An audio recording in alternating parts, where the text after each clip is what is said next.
ખેડૂતોએ બનાવેલા અને એક 12 ધોરણ નહીં ભણેલા માણસની ઈચ્છા શક્તિની સૂઝથી બનેલા ચેકડેમ એ 18 વર્ષે સલામત ઊભા છે. આ પરિણામ છે. આવું પરિણામ એક એક ક્ષેત્રમાં લાવી શકાય. આ વર્ષે સૌરાષ્ટ્રમાં દુષ્કાળ છે.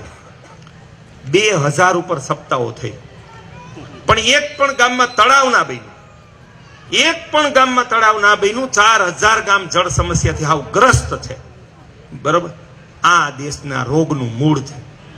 આ દેશના દુઃખનું મૂળ છે કે આપણે પ્રશ્ન ઉકેલનારી પ્રજા જ નથી. આપણે ભેગા થઈ, ખાઈ, તાલીઓ પાડીએ, એક એક કાર્યક્રમનું મૂલ્યાંકન એવી રીતે કરી કે એટલા લોકો થતા, એટલા લોકો પ્રસાદ લેતા અને ફલાણા 1008 ફલાણા ફલાણા ફલાણા અને મિનિસ્ટર ફલાણા ફલાણા કે એ કાર્યક્રમમાં આવ્યા હતા. બસ આનાથી આગળ આપણી દ્રષ્ટિ જ નથી.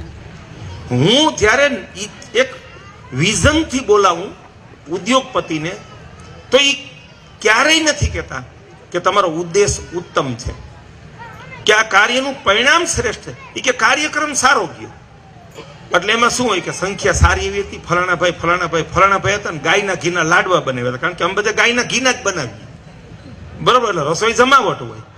બસ આમાંથી આપણે સમાજને બહાર કાઢવાનો છે અને એનું કામ જો કોઈ કરી શકે ને તો શ્રેષ્ઠ રીતે શિક્ષકો કરી શકે. જે કામ ધર્મગુરુઓ નથી કરી શક્યા એને કરવું નથી. વાળો સલામત છે તો બહારની દુનિયાની પરવા જ નથી. વાળાની બહાર શક્તિશાળી કોણ છે? પૈસાદાર. તો ફલાણા ફલાણા ફલાણા તો ગમે એમ કરીને બાંધો એને કે એમ એનો વિનનો ઉતારો વધુ આવશે. હે બરાબર. એનો વિનનો ઉતારો વધુ આવશે કે એટલે એ ઘેટાઓને પકડી પકડીને ત્યાં બાંધવામાં આવે છે. અને મંદિર તો હરીફાઈથી બને છે. મંદિર શું કરવા? કઈ સંસ્કૃતિ રક્ષા માટે બને છે?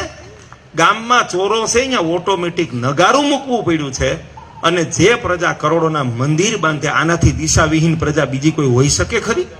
હે કે એક મંદિર છે ત્યાં કોઈ દર્શને નથી જાતું, ત્યાં કોઈ ટંકોરી વગાડવા વાળું નથી અને હરીફાઈથી માતાજીઓના સંપ્રદાયોના ઝીકા ઝીક કરીએ છીએ અને એના જમણવાર કરી રાખીએ છીએ અને એમ માનીએ છીએ કે આપણાથી મહાન કોઈ નથી.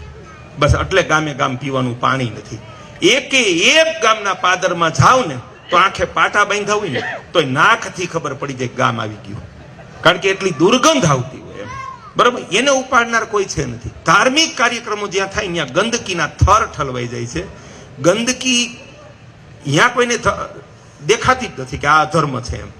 આપણે તો ઓલા જમણવાર જ ગણીએ છીએ. ત્યારે આવી મને સફળતા મળી. પછી ગાયના ક્ષેત્રમાં સફળતા મળી તો એમાં મેં સલાહ ના દીધી. સંકલ્પ લેવડાવ્યો કે ઘરે ગાય બાંધશું, ગૌશાળા નથી કરવી. અને જામકાની 125 ગાય લાવવામાં 6 મહિના અહીંયા રોકાવવું પડ્યું. ગામનો મારી જીપમાં બેસાડીને ગામડે ગામડે જઈને ગાય ખરીદાવડાવવી પડી અને ધક્કા મારીને મેટાડોરમાં ચડાવવી પડી. અને એવું કામ લાગ લગાટ 10 વર્ષ સુધી કોઈ ગામમાં 5 કોઈ ગામમાં 25 તઈ આ ગાયની ક્રાંતિ